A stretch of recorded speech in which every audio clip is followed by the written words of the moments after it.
So some of the, especially technology firms, pharmaceutical funds, they invest heavily into the US. They use our transaction group, and taxation is different in every state. You have to understand that. But that should not initially drive your business decisions. Right. So the site selection piece is a very specific one because you need to be very well connected to all the counties and state. Welcome to the Westbound Podcast. My name is Matthias Oertzen, founder and managing director of the Oertzen Group. Each month we bring you international business leaders to share their personal and professional journey in North America. Thank you for spending time with us. And now let's get to it. I'm very excited today for another great episode. Today with us is Gerhard Schneiders. He's a partner at Rödl Partner, a CPA firm, multinational CPA firm here in Atlanta, Georgia. And I'm excited to talk to him today and learn about everything related to taxes, I guess. Hi, Gerhard. Hi, grüß dich. How are you doing? I'm doing fine, thank you. Yeah, excellent. Very good. Thanks so much for coming by and talking Thanks to us. for having me. Yeah, absolutely. Let's start with you personally a little bit.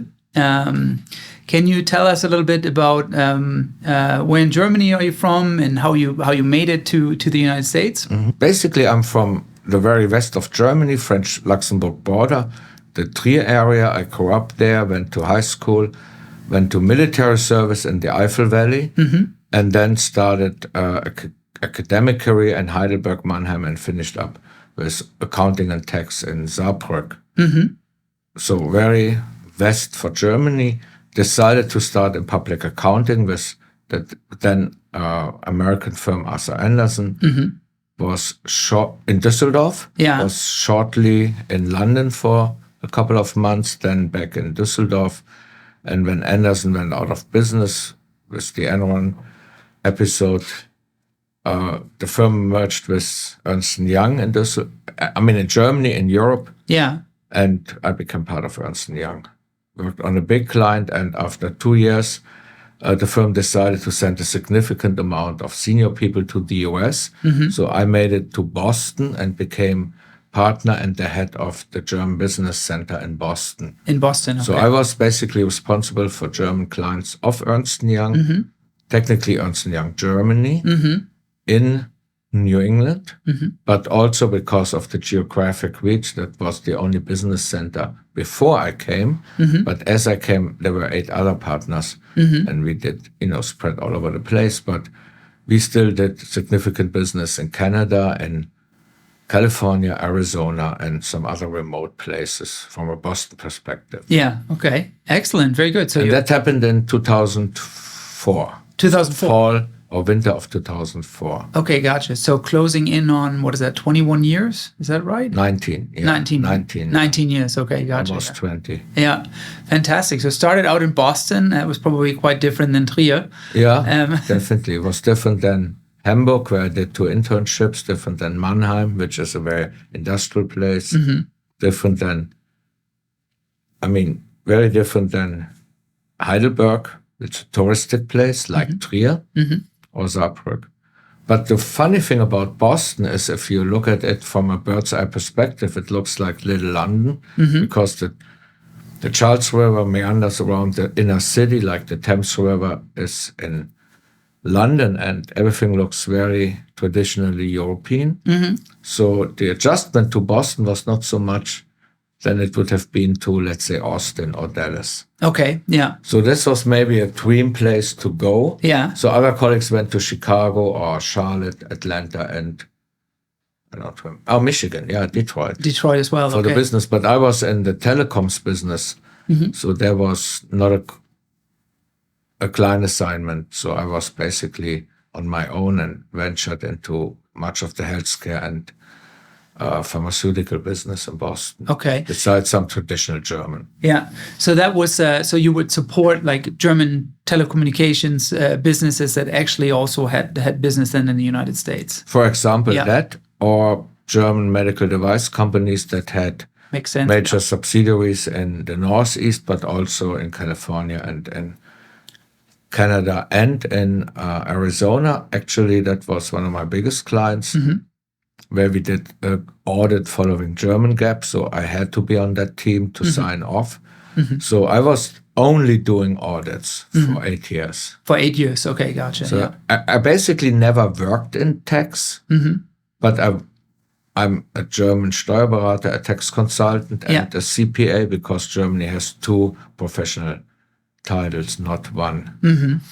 Can you elaborate a little bit on that compared to the US? So Germany has 2 professional titles, the US has 1. Can you compare and contrast? So in the past, when I did my German tax advisor exam in 96, that was like a major undertaking. That was like a university exam. It took very long. You had to take months off to study, and you couldn't do it part-time or along your job. Nowadays, it changed a bit because the profession became unattractive because of the issue that you basically carve out from your private life and business life and study just for the sake of an exam. The same for the CPA or Wirtschaftsprüfer exam, which is a major second undertaking where you get a little credit for tax if you have done it. Otherwise, you do, both in a big exam. Nowadays, it changed to be much more user-friendly, and you don't need to have 5 years of experience to start doing the exam. So it changed to the better of the profession. So it's easier, or it's more attractive to people that cannot carve out like months of their life from family, friends, and job to do an exam. So it's much easier, but at the time, and I don't want to get any credit for that, but it was how it was. It was a very static, boring exam, which was like a couple of questions, and you never knew which ones they would put. And then what's different to the US, you have both professional exams are also an oral exam, and that's for hours. So it's not that you do multiple choice and a couple of other essays and turn it in and you are done, like for the US CPA. It's you show up for 5 hours and you get nailed by a handful of professors. And once who almost don't want you to pass, right? I mean, at the time I was doing the exam, I thought like it's more beneficial for them to make you look bad, and I felt like, why do I do this for years? And it was also a financial adjustment, because you don't work, you have to take unpaid time off or overtime. And on the other hand, you have also the exam itself costs much more than participating in the US CPA exam. Absolutely. And then, so you are a US CPA as well, right? So, finally. And that was a little bit of a struggle through my time at the German desk. There was so much work that I never took the time to do the exam. And I thought like after 3 years I returned. Then because of some specific client requests, I stayed 2 more years. Then the financial crisis came around 2010, and client said, so whatever happens, the partner doesn't leave the boat. You have to stay on. And I was on 3 largest German clients that we worked with in the US. So the client insisted on me staying on. And that basically brought me into 8 years of assignment. And then you also make personal life adjustments for you and your family. In that case, my wife, that we decided to stay and, own a property. And, you make a lot of friends over time in the community and elsewhere. And then you think, so what is more, where's my life going to continue? Before you know it, you have more roots in the United States than the ones you left in Germany. Interesting. And then, so you're obviously with Rödl Partner now. So you were recruited from them, or how did you end up? There was a little bit. So through the community, I learned that Rödl Partner is going to open or planning to open an office in New York, which was the closest to Boston, where I lived, or the Boston area. And I had a personal friend who was on the management board of Rödl Partner at the time in Germany. And he was responsible for a totally different area. But because of how the German economy works and the middle market economy, many of the E&Y clients were also typical Rödl clients. And often there were transactions happening between. So I had already touched base with the Rödl Partner US team, especially in Atlanta, because I was working on a bigger client acquisition where a private equity fund in Germany bought a company that owned US companies that were audited by Rödl. So the private equity fund wanted to have my firm being the auditor. So I visited and I met basically everybody that was of importance at that time in the Atlanta office. Yeah. So it was easy to get in contact. And my wife urged me to talk to them about staying in the US and joining them with the purpose of staying in our house, but working in New York. And Working in New York. Yeah. Excellent. So October 2012, when my assignment was over at Ernst & Young, I decided to stay in the US. Would you have had to go back to Germany? I had to go back to Germany because of the lack of CPA. Okay. The US firm would not have. Okay. So I could not make partner at the US firm. And secondly, I never did larger US transactions or clients. So I was only partially on assignments when for me to learn or to figure something out or to help and be like a resource for review and stuff. So I never did a large client assignment for the US firm myself, other than the German or Swiss inbound company or some Dutch and French, but mainly Central European. Yeah. So this was the case. So the US firm was not interested in a senior person that doesn't have a CPA. Doesn't have a CPA, So I could not do my job. Okay, yeah. So then so it's 2012 you joined Rödl Partner. And I was basically employee number one, if you don't count the admin. Yeah. There were two partners and me, and we started for the New York office. For the New York office, and the model was a bit different to how Rödl did it years before. We decided only to transfer a few isolated clients from the area, and we didn't have the resources to do some larger ones. So we basically started from scratch. Okay, yeah, wow, that's must have been exciting. One of the assets I had was I was already on the board of the German American Chamber in New York. Okay, because I was selected from them for representing the northern New England states. Okay. Because the chamber was in New York and in Boston, there was not a subsidiary or nothing. So they basically wanted to increase the membership into New England and wanted to have somebody representing the New England area. So I made it on the board, and then ultimately I was in the finance committee and in the membership committee working, expanding the reach of the chamber also. Yeah, excellent, very good. Do you still have a seat now with the chamber? No, funny enough, over the pandemic, it didn't really matter so much where you were. So I was still on the board because nobody was traveling at a meeting. Yeah. So even the New York people, we always met virtually. Yeah. When this all unfolded, luckily, it was my 12th year with the chamber.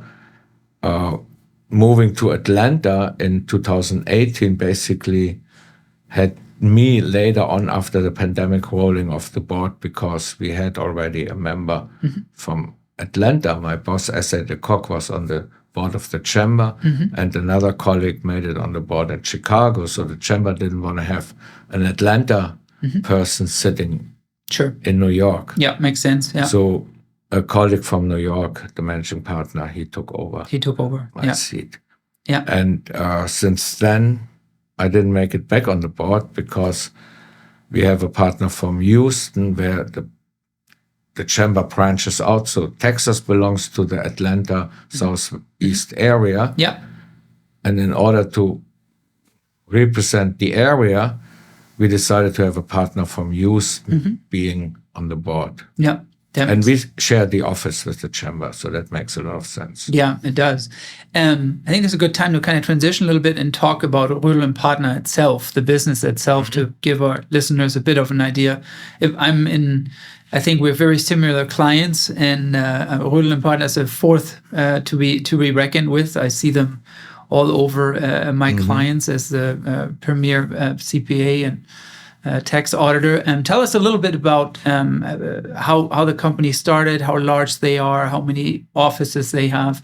So Rödl Partner started in 2000 as basically a merger of Rödl International, or an international branch of Rödl, and the Langford and Koch LLP and LP. So we have two companies serving tax and assurance clients in different companies. And Rödl is from Nuremberg, Germany, right? So originally, Bernd Rödl, who founded the company about 45 years ago, he grew up and practiced in Nuremberg. And when Germany went more international, he identified the need to follow German companies eastwards. So the first expansion of Rödl Partner were into the neighborhood countries in the east of Germany, and then slowly over Europe and into Asia. And over the time, the firm developed, obviously, way before I joined. And the only big white piece in the map was North America, because in North America, the firm was not represented. And then Rödl decided not to start on their own in North America because the country is just very big. It's the biggest economy in the world, and that was decided it makes not so much sense to do a greenfield operation. But I was not part of that, so I don't even honestly know exactly. People became to know each other, and somehow they connected between S.A. de Kock, Dieter Elsner, a German partner at the time, joining Rödl and the German organization, and they built up this practice in Atlanta in 2000, which then quickly developed into the Carolinas, Chicago, in Alabama, New York, and since I'm with the firm, so New York was the initial office I started with. We started also an office in Detroit, in Cincinnati, and in Houston, Texas. In Houston as well, yeah. So now we have 9 offices comprising about 340, 350 people. And they work in the same areas than all the other Rödl country practices work, which is accounting, bookkeeping, outsourcing, tax consulting, tax compliance, audit, assurance, attestation, and transaction advisory, transfer pricing. We are not a law firm by default in the US. So this is a big disadvantage, because in every other country, Rödl is a very well-known law firm. Some countries like Italy, the law firm is overwhelmingly bigger than all the other professions, also in France. In the US, we cannot be a law firm and a CPA firm under one roof. So it's regulatory that it's regulatory, not allowed. Yeah. That's why we work with, a couple of different lawyers. Sure. On demand, and everybody has his lawyer's friends he works with, and it depends on the location. Sure. Yeah. So it's a bit of a different business model than in any other place in the world. Yeah. Especially if you think of, I want to start a US subsidiary. I talk to one guy and he can do everything. Yeah. We cannot. We need one other person who is a lawyer. Yeah. Although probably a lot of times is that partnership that you have with some of those attorneys works out quite well, or a German company coming here might already have a preference that they'd like to work with, right? Absolutely. Yeah. They might have already a lawyer, and there's many German-speaking lawyers in so many different practices. Yeah, I know. Which is which is a bit amazing, because we concentrated the highest number of German-speaking accountants in one firm. So none of the big four has as many German CPAs or Steuerberater or German speakers. So 1/3 of our firm speaks at least German. Maybe it's a little bit less in the meantime because we added so many people. But we also look that we cover other languages, like Spanish becomes more of importance. Sure. Also, other European languages are very useful. Yeah. Also, we have a big Asian crowd in amongst our employees. Yeah. I mean, with so many joint ventures and mergers and acquisitions, I would think that it's going to be everything is heading into a more multinational world, right? And so there's probably a lot of different languages required. In just following Rödl, it's been amazing how over 23 years the company has grown by that much, and also see from an HR side, we're executive search professional recruitment firm. It's interesting to see the HR outreach, like how there's a lot of career days to try to get the talent early and get it and teach it the Rödl way, I guess. Yeah, I mean, that changed over the last few years even more than before. At the very beginning, we were lucky if we found somebody locally because our name is very German or un-American, so to speak. And, we usually acquire talent from, overseas or by accident, or like, somebody goes with the German firm, let's say with BMW to Spartanburg, and the spouse is an accountant and likes to work full or part-time and comes to us.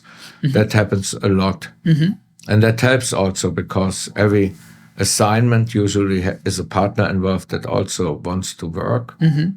Not always, but, depending on the family situation, is able to work. Yeah. So that is a good part for recruitment.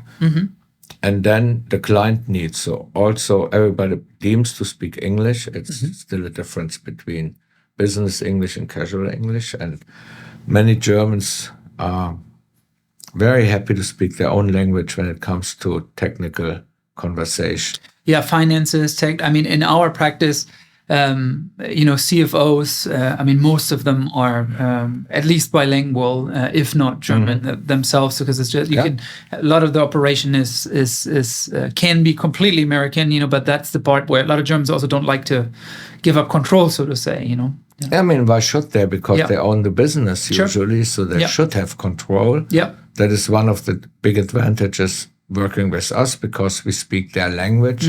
We can technically bypass the US personnel, which I would not recommend because that gives you less credit, makes the situation just harder than it should be. But the one or the other time in life, it's necessary to talk straight, and maybe that's easier in your language than in acquired language. Absolutely, yeah. On the other hand, for many, like, let's say, accounting jobs in Germany. So if you imagine you work in the Sauerland area as an accountant and you deal with like the intercompany reconciliation and the other guy is American and speaks like twice the speed in English than you do, the conversation becomes a major undertaking. So many of the people in German accounting departments like to talk German when it comes to fixing a problem. With the accountant. Yeah, sure. Let's say if we do the outsourced accounting, it's easier to talk in German about a problem. And for many other technical reasons, the Germans like to speak in their language because it's often about German GAAP, and that is unfortunately in German, and it's not really nicely translated in English. It's not like IFRS, the international standards that come from an English language area like UK or even the Netherlands. The German gap is a very isolated gap. It's only in Germany. So it's only in a few places in the world. And that makes like my job very useful because I can read it, I understand it, I can do interpretations, and I know what's allowed and not, so I can help the clients and the team. Yeah. How is looking at, bringing on talent and, doing this career fairs and such, and then obviously you were educated in Germany as well as, have worked here. What are some of the differences? Do you see, if someone comes out of a decent school here with an accounting degree, are they on par with someone coming out of Germany? Are they higher? Are they lower as far as the educational?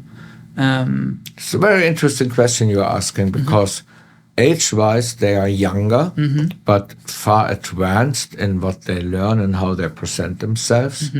So this is something the Germans or the Central Europeans still not catched up, like how to prepare somebody for life rather than for like knowing all the Goethe novels. Then you come out in business and so nowadays with TV and internet, it might change, but we noticed that people leaving school are much younger, very motivated, very well educated, because there's a couple of great schools near to basically every office. And over time, we started doing recruitment through Atlanta. Now we do even show up at schools in Chicago and New York.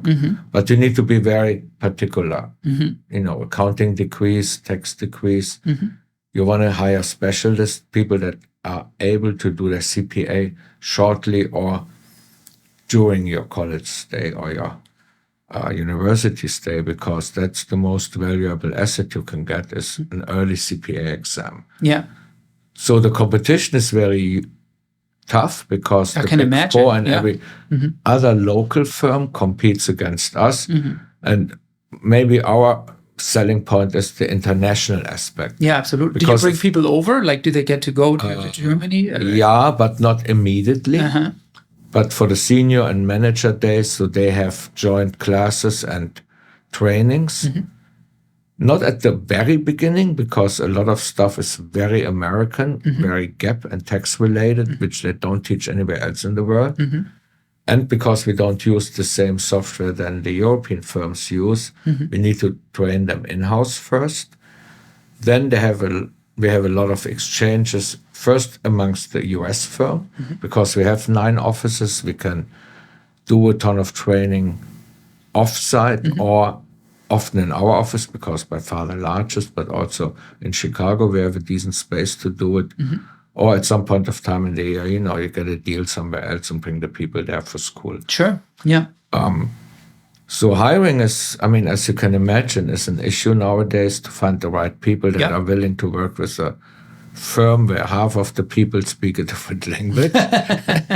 So it's not your typical CPA firm where everybody speaks English on the floor, because people like me are on the phone for hours in another language. Yeah. And we travel for weeks a year to other countries. Yeah. But people like it when they understand our USP. Sure. That you work in an international environment. But if your goal is after school to work at a CPA firm, grow, and then, hit the road and go to like a firm or a client that does an IPO, we are not the right firm, because our clients are not public in the US. Yeah. They are private. They are private-owned family business. That's actually a very good transition to who is your core customers. I think it's very similar to ours, but if you were to describe it, what would you say? I think Rödl would say of themselves they are a niche practice. In the US, we are clearly a niche player because the market is huge. There's a large number of CPAs, whereas like the Wirtschaftsprüfer in Germany, there's only 14,000. But CPAs is way 6-digit.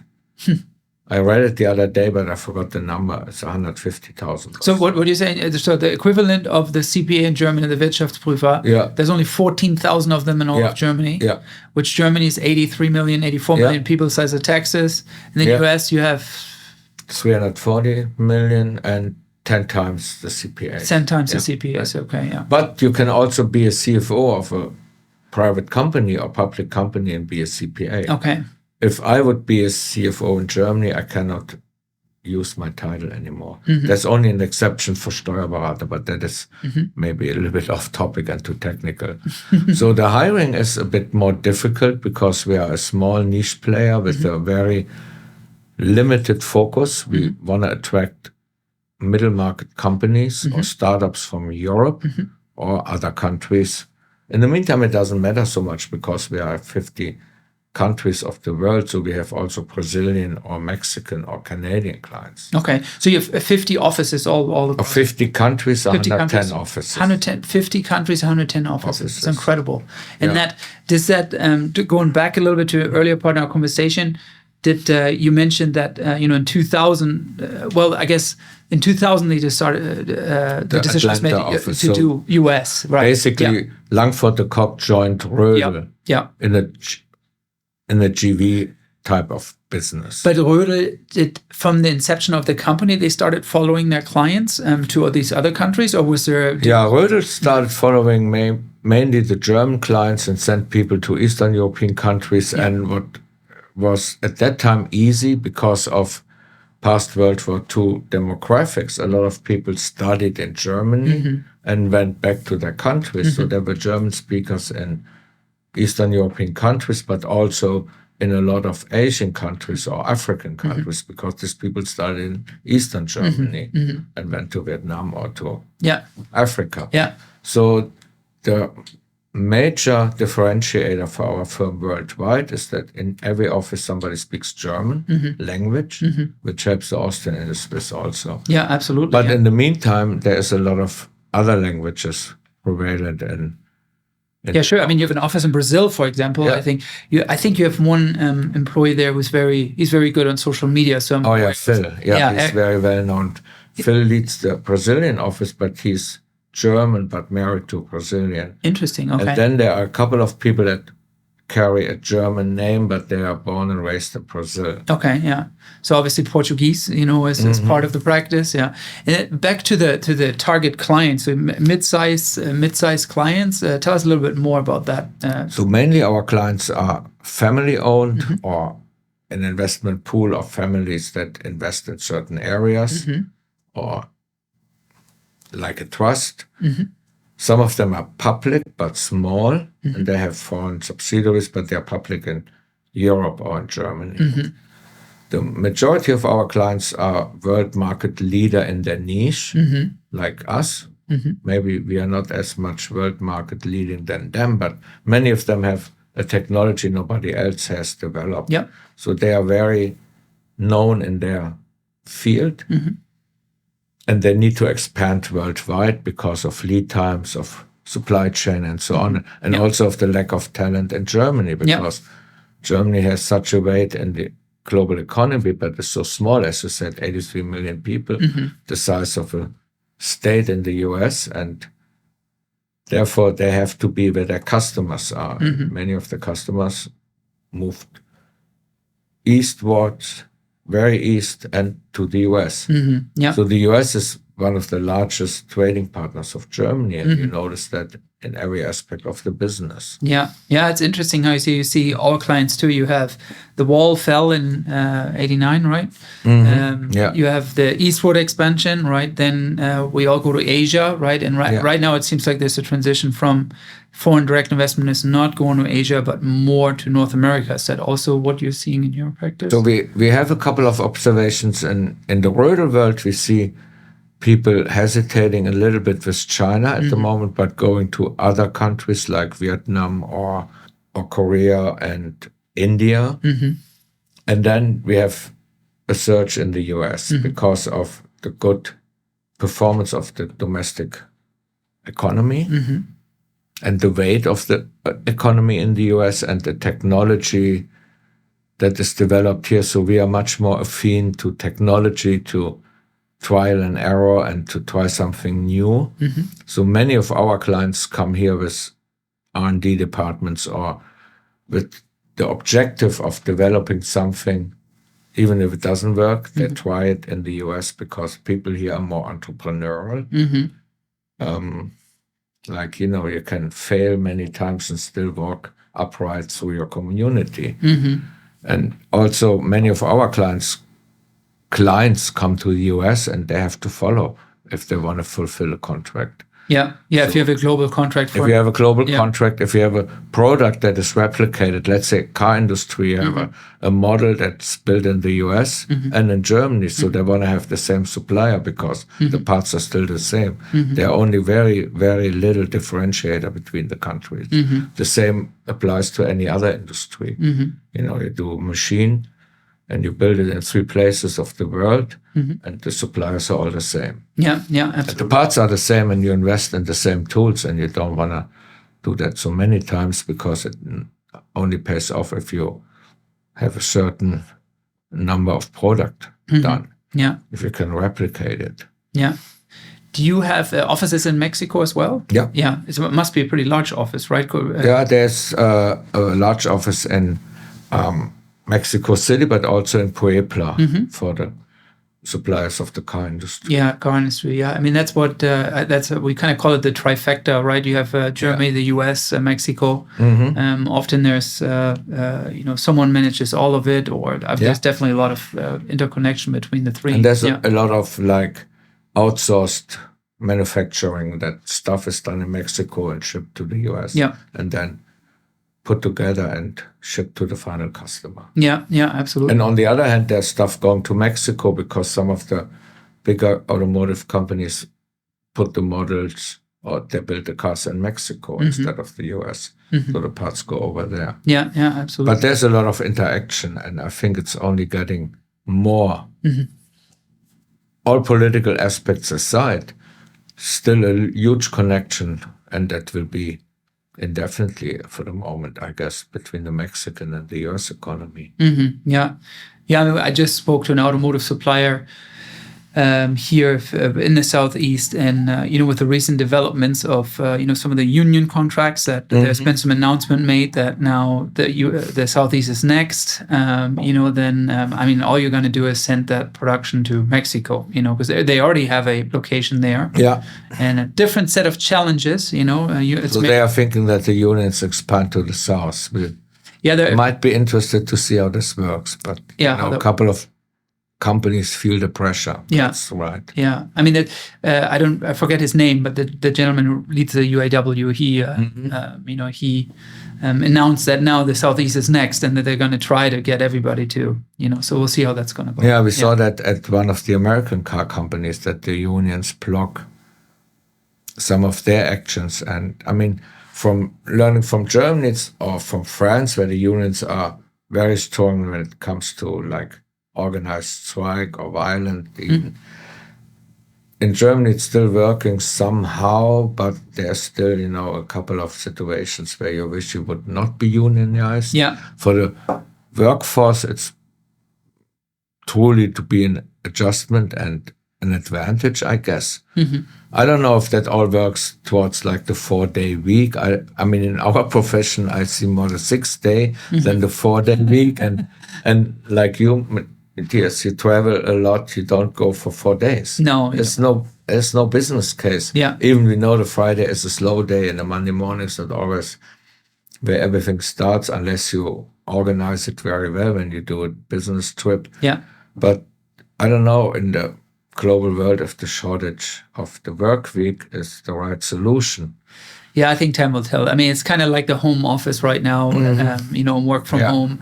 I mean, you see even companies like Zoom. I know that's the browbeating line, but like even companies like Zoom want their people back in the office. Yeah. It's probably a mix that's going to stay, a bit. Yeah, and it's very unfair for many of our clients as well as for yours.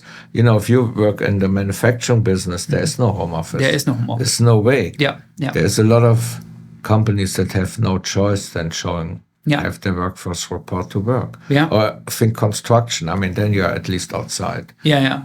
So what is your role mainly? I know in the past you were, you managed 8 years of, you're probably in the weeds of doing it all. I think you have more of a business development role now. How does your role look now as a partner at Rödl?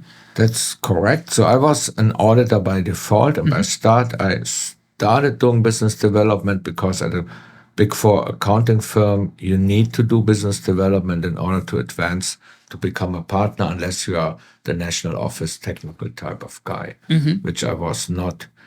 I like being out at the client. I worked on large clients and was basically out of the office the whole year with little interruptions. And I still like that, which, comes handy when you do business development, because if you sit at your desk, you cannot do so much. Yeah. You can do cold calls or try to organize or write emails, but you got to see people. Yeah. It's still a people business. Absolutely, yeah. And, the more executive your contact is, the more it's a people business. Yep.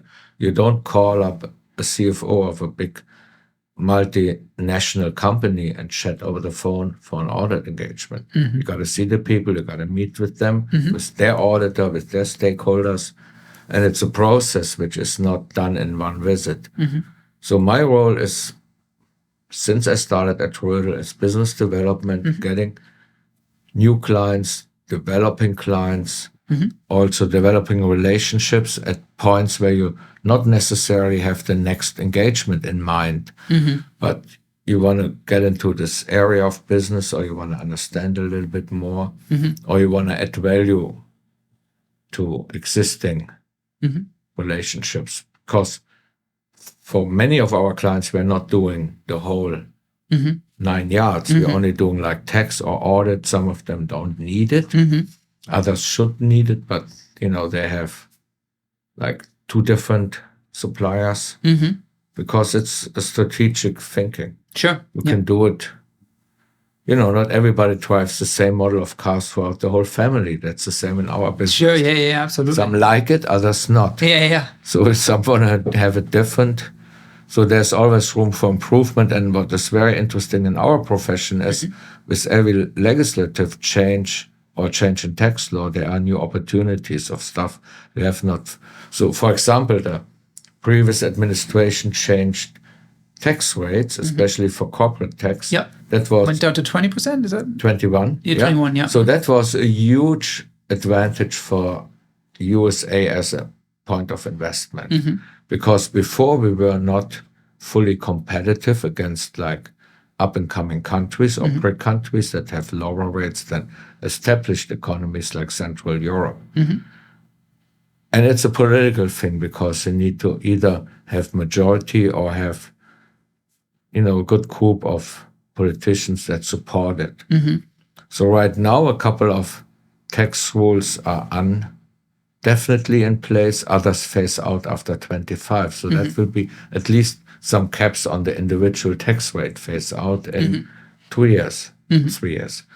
So this will be interesting how that develops. And whatever happens at that time will be a new play field also for CPAs. Yeah, absolutely. Because clients need help and there might be help needed or not. So we don't know what happens. So that is a very interesting part of my job. Yeah. What I also found very interesting about Rödl is that you guys tackle really your service offering around all kinds of needs the client might have. So from what I understand, you have a site selection partner or office, you have an M&A part, and then obviously the core business, so to say, the auditing and the tax, the accounting. Can you kind of break that down a little bit? Like what's like the core competency, and then what are some of the auxiliary business units? 3 interesting parts of our business. One is the core accounting and business outsourcing part, where we take over the accounting and the tax function of a small or larger company. It really depends on the objective. So not every 2 or 3 people company has an accountant, because in the US, talent is short and labor is expensive. So if you have a very small entity, you don't hire an accountant. Sure. Because you don't have enough to do and you overpay. Because you cannot get a good accountant for $40,000. No. Or for 60. Or 80. Or 80. So it becomes a point where many of our clients ask us to step in and take it over because they cannot, or they don't want to pay for it, because they need to focus on market development, their own business development, production, and sales. Sure. Back office is not the important part. So we take that on, but not the real back office. We don't answer their phone. We don't sell their product. We just process their account. The accounting. And on that's that part, big part that we have in every office. And on that, for example, let me ask you there, like how, we're a small business, we don't work with Rödl, but technically you could, yeah, we could technically. And like how, so would you actually work with whatever software solution they have? Like, some small companies work with QuickBooks, obviously larger with SAP. How does that work practically? We basically do exactly what the client wants. Okay. So in the very beginning, like also, let's say in Germany, for example, the CPAs work with DATEV, a common software solution. Familiar with it. And everybody who works in that business can operate from every office, every firm. It's always the same. In the US, maybe QuickBooks is the comparable software. So we do QuickBooks. If a client comes along and has MS Dynamics or Navision or SAP, we train and have trained people to do that, because some of the clients don't want to give it away if they already had it, or others want to transition because the group is using a certain software, but they don't have the people. So also on the SAP area, many of the large companies require their suppliers to use SAP to interact the supply chain, but they are lacking the accountant because they are too small to have an expert. And the SAP expert in the US is also not that broad. It's not a broad. It's very hard to fill. It's hard to fill. Yeah. We're working. And not only here, but SAP developed so quickly that people got out of touch with the software, because if you don't go from like some minor releases to SAP for HANA, how should your people do? They don't know. Yeah. Whereas QuickBooks is a kind of intuitive accounting software which applies to everybody. But once your business gets a little bit more complex and you process inventory and projects, it's outgoing. So we also are able to do other softwares, and especially we run on their servers, or we host a solution that the client can dial in and see the numbers. So we open that up, because otherwise we would not have access to those clients. Got it. So you do everything from the general accounting to APAR, all that you would take. And we integrate the payroll through third-party providers, because a very American thing, the CPA doesn't process payroll because of the 50 un-United States of America if it comes to local tax and payroll taxes and rules.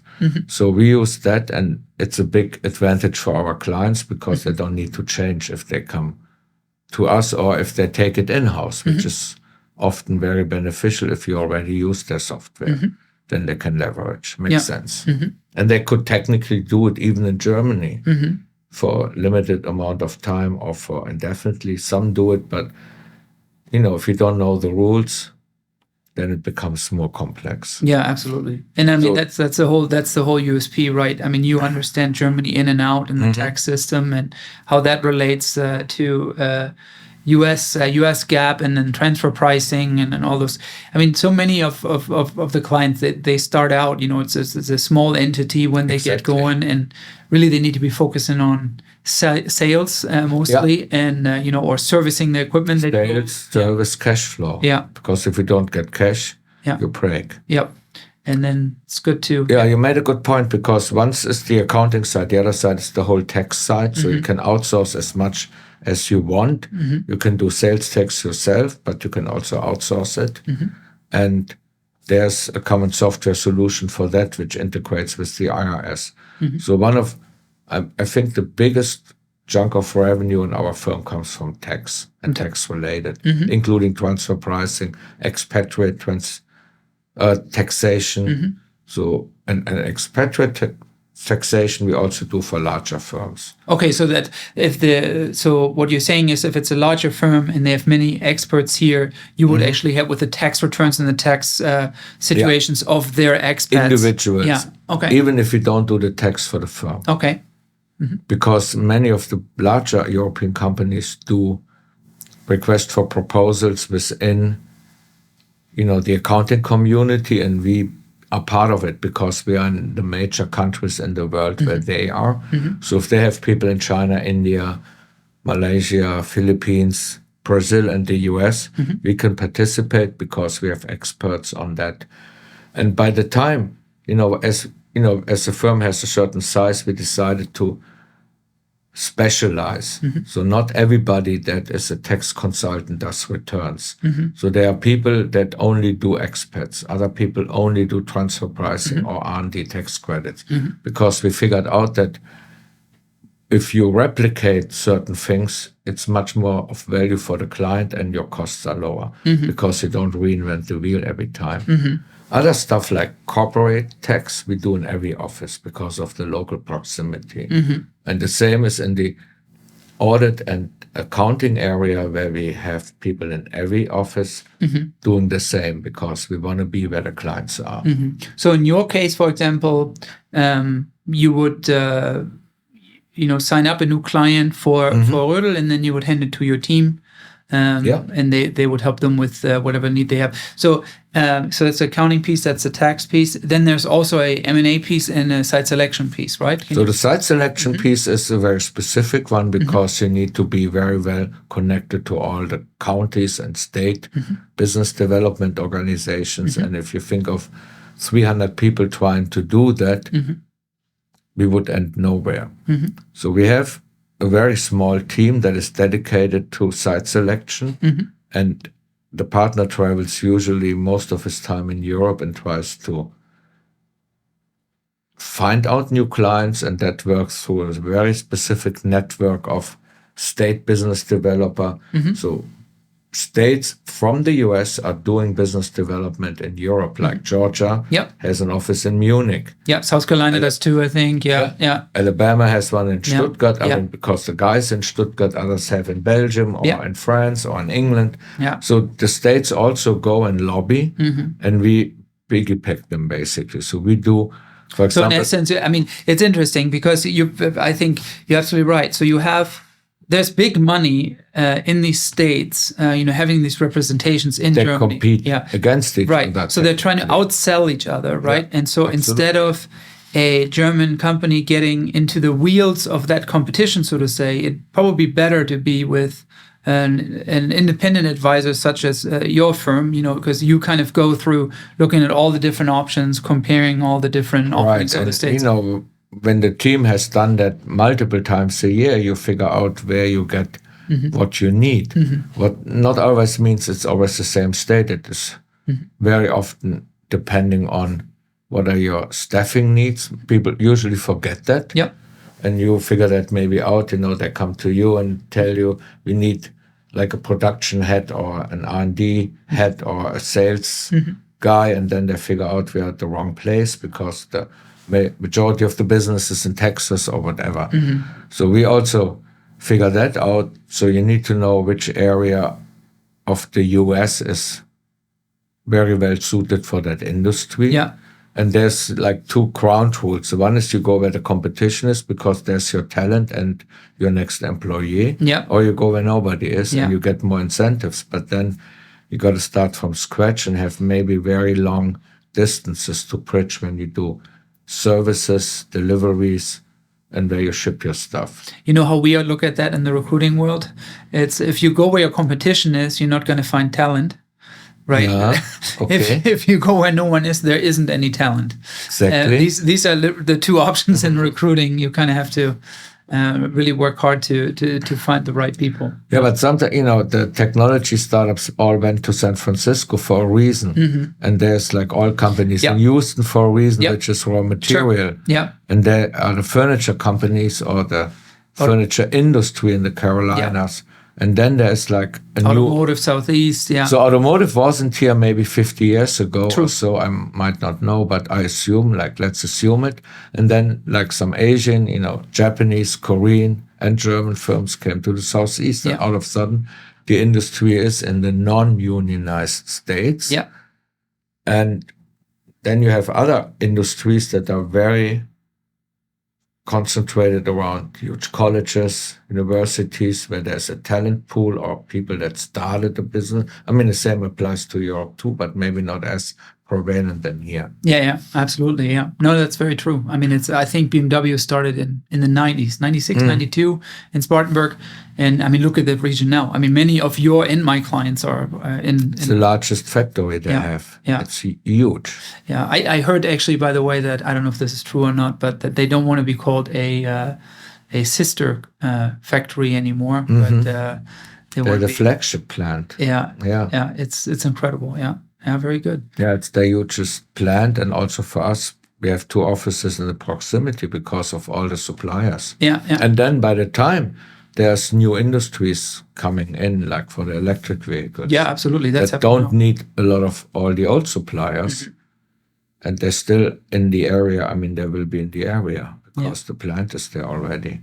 I mean, Greenville 30 years ago would probably be an interesting place to see. Yeah. And now it gets rated as one of the best places to retire. So it's actually pretty. I like sought after. Yeah. It's a nice downtown. Yeah. So the M&A part, tell us about this a little bit. So the M&A part is not really the M&A part because the classic M&A business we cannot do out of a CPA firm because the M&A business is more, it's not by hourly rates or fixed fees. It's more by success or not. So we cannot, I cannot get paid if a tax return gets accepted or not. Sure. And we cannot get paid if we find a target for a client or not. So we have friends of the firm that help us find targets if clients ask, and they do. Only in rare circumstances we know somebody is for sale, but our business is inbound, so the chances that the owner wants to sell it is very low. So our team is more a transaction support team that goes with the client. We find them a target, or they have something in mind because they know their business very well, and we help them doing tax and accounting due diligence. And then we have a law firm, or they have a lawyer, or a transaction lawyer helps, looking through the risk, and then they might do an HR audit or a market audit. Usually they do the market themselves because they know each other already. Sure. In very rare cases, they don't. But in most cases, they do. And then it depends on the parties how much they want to open up to each other or not. Sure. But the due diligence group is very unique that we don't do outsourced work. So we don't give data room work to cheap labor. We do it all with a team of 2, technically 3 partners and a good group of experienced people. And they don't do tax returns or audits. They do nothing else than transactions. Okay. And the classic transaction is between 5 and 50 million in value. But recently we had also very large ones. Yeah. So speaking of values a little bit, you probably don't want to reveal how large Rödl is worldwide or how large they are. Worldwide is very easy. It's on our webpage. It's about 5,500 people, 110 offices, and I believe, not to say something wrong, I think around 600-ish million revenue in Europe. Wow, yeah, that's and we are the second largest practice behind Germany. Not in people, but in revenue. The United States is? The United States practice. Okay, yeah. And we are the second or the largest audit practice within Rödl, which is very interesting. Yeah. Because we have a ton of clients that are not Rödl clients in Germany.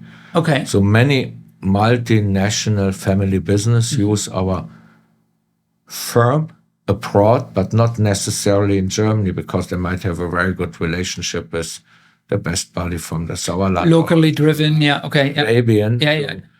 And, it might change over time, but not immediately. So when we talk to a new prospect, we basically guarantee exclusivity.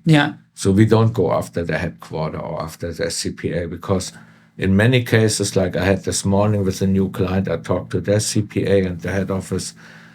My objective is not to push the local CPA out because we need him. Sure. Often they recommend us even because they know we know German GAAP, we know German And language. they don't have an international presence. And they don't have a presence. They might have a network, but it's totally different if you work with a firm that is operating as an own firm. Sure.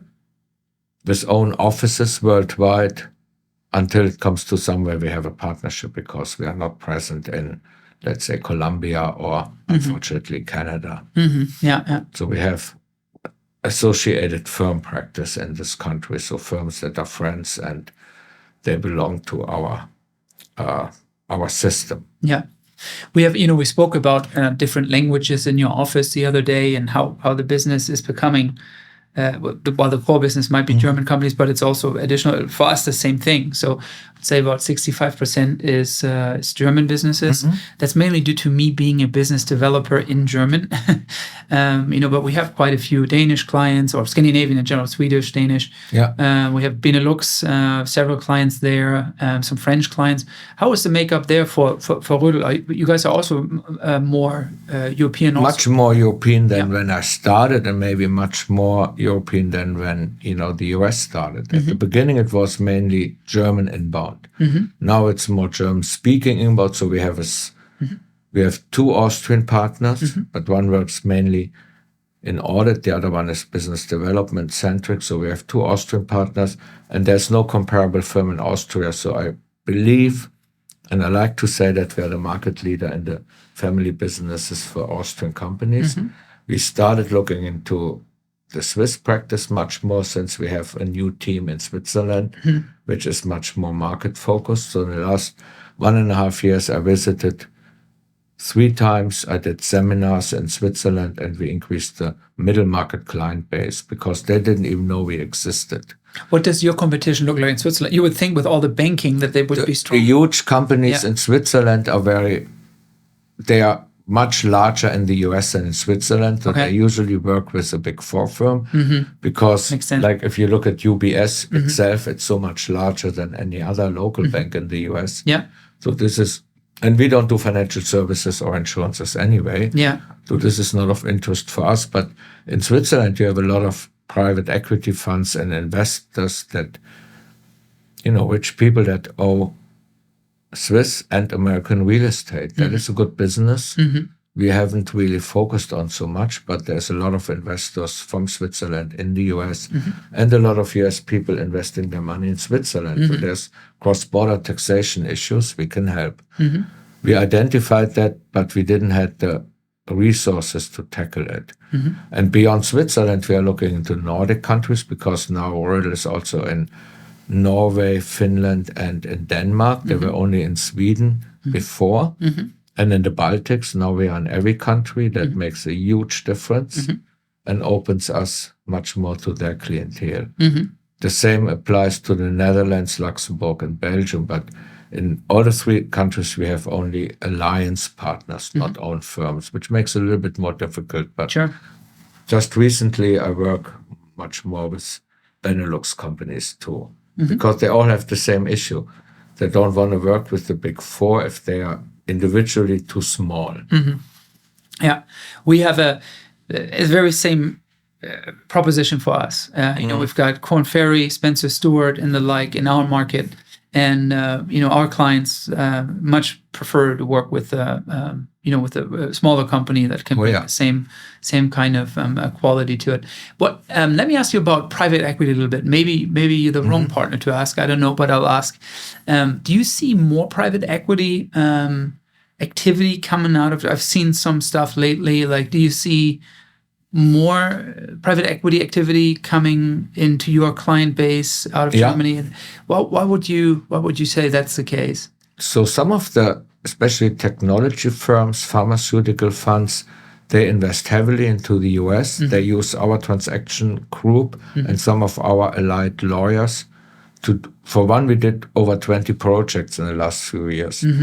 And then at some point they bundle it and may sell it and the whole thing is gone. To, let's say, a flagship international firm. But this is German money, right? It's German money or European money. I mean, in the meantime, one thing is maybe we are interested. If you go to Switzerland and talk to the management, many of them are not Swiss anymore. The same in the Netherlands, because the European, including the Swiss labor market, is very international. Switzerland, for its own reason, is not EU, but Schengen, and has a whole lot of foreign executives. And then it depends on the tax regime, on some other factors, like where's the money actually coming from? Is it like a huge family trust in Germany, which, like, for example, from, the SAP founders, they have their own companies, and many of them, people don't even know they are, that an SAP person or money is behind them. They have fantasy names.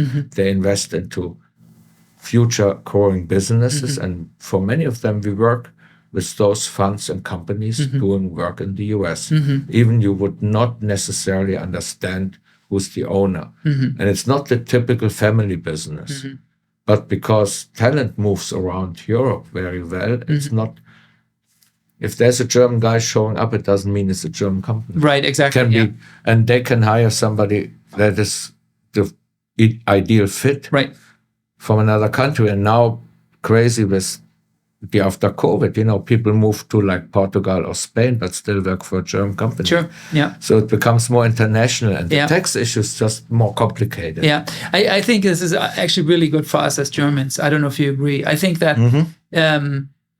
we would have tended to all stay together, even though we are well traveled, right? I mean, you see Germans traveled. I was just in Miami, and I couldn't believe how many Germans there were. But as a society, very close knit, right? And I think, in a way, even this shortage of talent is kind of like, well, if you can find someone else, that doesn't matter. It's almost like it doesn't matter where someone is from. If they can do the job, they're going to get the job. Exactly. Yeah, and then there's still a lot of Germans that tend to look into the US for like personal reasons, because they like how we live and do work. Because, when you are a very outgoing person, the limitations in Germany are totally different than here, because here people are more outgoing and more talking about what they do and what not. So especially on the investor side, people deem it more beneficial to move to the US to proceed their business or their real estate business, because still in Europe, real estate is not as much as a big business than it's here. Yeah, absolutely. It's interesting because, it's a high price point, but it's not. It's very family-centric, owned by sort of the government or funds. Not so much here. What would you say are some of if you have a new inbound client that isn't all that familiar with the US, but has maybe lots of our clients they already have $4 or $5 million in sales here. And now we're going to start. Now we're going to set up the entity, and now we're going to, they've serviced it out of Germany. What are some of the biggest misconceptions in regards to tax, accounting, between the two worlds? So one thing which I usually tell the people is the dog always wags with the tail and not the other way around. If you come to the US or want to come to the US and ask me, where can we save most taxes, or how can we structure that we don't pay tax? I'm always asking, okay, you're asking a CPA, which is good, and I should answer your question, but is that why you come here? You need to understand what's the major driver for your expansion. If you're interested in saving taxes, that is not the brightest idea, because you need to do business. You need to get clients, and then we can talk, because everything is different. But taxation, so for the German, it doesn't work the German way, and the Germans have to understand it's a big country. It's, from Helsinki to Spain to Israel to Turkey. The country is so big, you cannot assume that a sales rep does as many meetings he does in Europe or in Germany. He maybe does only one a day, because it's a big country. And taxation is different in every state. You have to understand that. But that should not initially drive your business decisions, other than what we talked before: talent, market, competitors, raw material, access to ports or transportation or what have you. But then the taxation is secondary, in my opinion, that we want to do everything right, that you do it the right way, but it should not be the decision-making. Where do I go with my next plant? I want to save taxes. You go to Mississippi, but there's no client. Yeah, or Florida, and you can't insure your plant. And then in Florida, you don't have the blue-collar people that can fix a motor. And, you need to understand, is there any business? If you do ship engine, you go to Florida. Makes sense. If you do something else, you go somewhere else. And it doesn't depend on where you incorporate your company or where you put it. The tax for the state goes where you do business. So that is something people have to understand. And that can vary from year to year and makes a calculation a little bit harder, because you don't know if your next biggest project comes from Illinois and the tax rate is high, but it doesn't come from Delaware or South Dakota, because you're in the business that is in Chicago. So that is the verdict. And you need to understand that this is the way it goes. If you were to look at, this is a broad generalization, okay? But broad generalization, if you look at effective tax rates, do you believe from a tax standpoint the US is a less expensive way to operate versus Germany? Yeah. Overall, it is at the moment, because your average rate is lower. It's almost closing. That was why the Tax Cuts and Jobs Act was necessary, because we were out of the equation. The rate is 25 in Germany plus solidarity surcharge.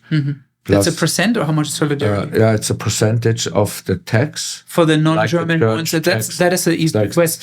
That's initially the support for Western Germany for the East, and it never went away. That's, I think, 7%. And then for individuals, you have the church tax, which you don't have here at all. So the church is on its own. Then you have the Gewerbesteuer or trade tax in many European countries. And you have the county or state tax in the US. And that depends on where you are and how it's computed. It's not the same formula in every state. But on average, it's closing. And then there's maybe the real estate tax, which makes a difference because that's very individually for for commercial or residential real estate. Yeah, that can be a big difference. If you live in Chicago and you live in a 5,000 square foot home, that could be as much as $40,000. Whereas if you live in Cobb County, where both of us live, we're looking at, I would say like 7.5 or 8K. I'm technically in Fulton. Oh, you're in Fulton. I'm sorry. I'm unfortunately in Fulton when it comes to taxes. Yeah, that and also jury duty. I hope you don't go to jury duty. No, I never did. Yeah, I mean, that is, the tax point is very difficult because it depends largely where your customers are and your people. And because if you start a business in a certain place, it doesn't mean you operate the company from that place indefinitely because the country is so large. You at one point start operating in different states like we do, like you think of, because your distances to the customer is too far. And if the customer has no face time, he's not a good customer. He can, but he not necessarily is. So you need to be where the people are. Or when we hire people, we need to look at where's market, where are people.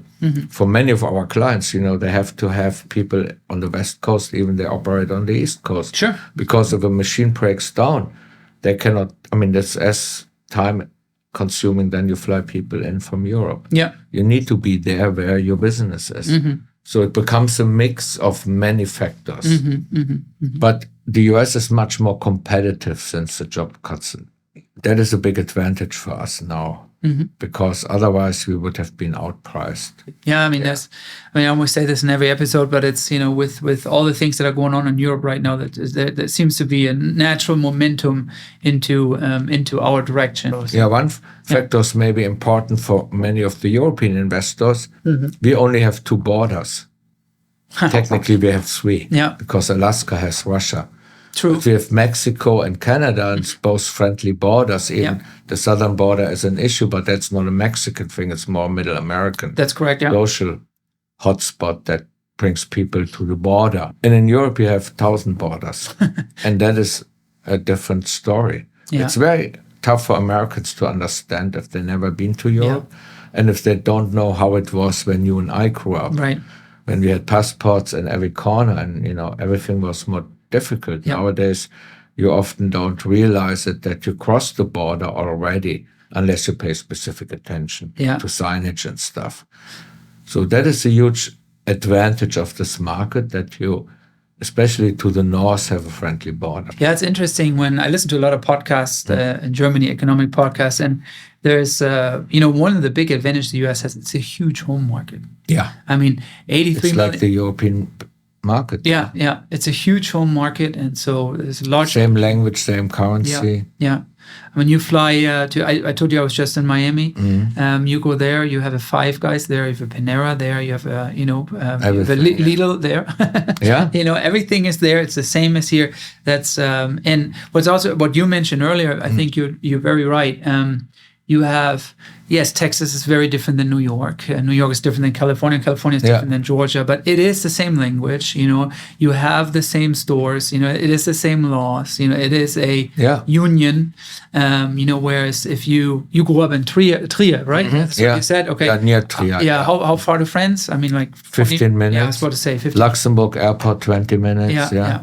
So you are in Belgium, less than half an hour, Yeah, like 5 or 6 nationalities, different languages, different cultures, so different markets, how they operate, people, completely different buying behavior. Oh, yeah. Than here. Whereas here, the buying behavior, while regionally different, it's generally the same, Yeah, that's a good point. And the labor market here is also regional, but also national. There's a lot regional because people don't move for $1 from California to New York. So we notice it with the big tech firms that if you don't spread out from the valley, you never hire somebody. Nobody comes from its family nest in the Northeast and goes to California if they don't have a place to live and can afford it. And now that the big tech firms came to the Northeast, they hire and they are in Atlanta. And the same is a little bit in the industry now happening. So people move or likely move in the US, but if you look closer, it's not so much. If they don't have to, they don't want to anymore. It's less, from my viewpoint, it's way less. I mean, we do deal a lot with relocation and such, right, in our assignments, because some regions you just really can't find anybody. Yeah. And it's the US has become, it's known as a very mobile country, right? Yeah. Comparatively, probably is, but it's become less mobile, in my opinion, over the last, especially 10 years. Yeah. And especially after the pandemic, people say, why do you want me to move? Yeah. I've been in sale. It doesn't matter if I'm in the head office. Right. Yeah. If I'm there once a month, fine. Yeah.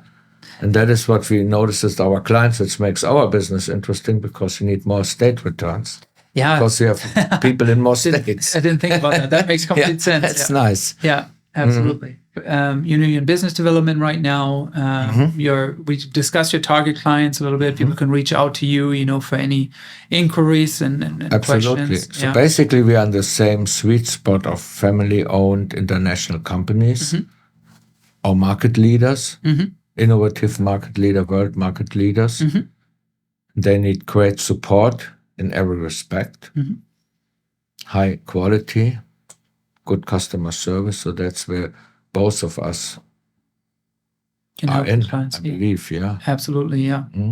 Well, thank you so much for taking the time to come out. I really appreciate it. And, at the end, we always ask, where can people find you best? Is it LinkedIn? What's your company's website? So the company's website is Rödl.us, ROEDL.us. We are on LinkedIn, Rödl USA. It's a very well-frequented page. I'm on LinkedIn. I'm one of the maybe most active employees in our office, but it's also sort of my responsibility to promote it. You cannot anticipate people doing it if you don't do it. Sure. And I always say, if you are in the business and you are not visible in the internet or on the social media, you are not. The technical people not so much like it, but also on the content side, I like technical people to be in the internet because you can find us with technical statements, with tax or accounting related issues. I know it's much more boring than seeing 20 pictures from a gala or from an event. So especially the Rödl family likes to be online and likes to be very present. So we are very well positioned when it comes to how many hits we get, also worldwide. So we emphasize on that. We are in many other channels where I'm like age-wise, not so much Snapchat guy and the YouTube guy anymore. But you find me on LinkedIn and you find my firm worldwide and in the US. Yeah. Excellent. So that's also on Facebook. Also on Facebook as well. Instagram. Yeah. So it's Gerhard Schneiders. That's your handle, probably on all those channels. And otherwise, it's rödlusa.com. Yeah, absolutely. And thank you so much for coming today. Thank really you appreciate for it. having me here today. Absolutely. It was fun. Thank you. It was fun. Thank you very much.